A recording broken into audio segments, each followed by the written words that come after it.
బంగారు సంపదలను దొంగలెత్తుకెళ్ళిన దొరుకునేమో ఒకనాడు నిరీక్షణతో వెదకిన నీ కడుపున పుట్టిన కుమారుడు తప్పిపోయిన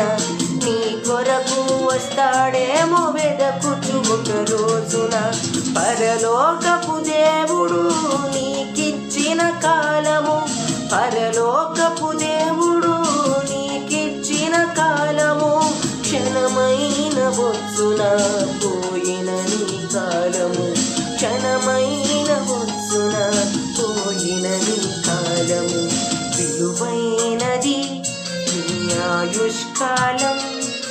తిరిగి రానిది దేవుడు నీకిచ్చిన కాలం.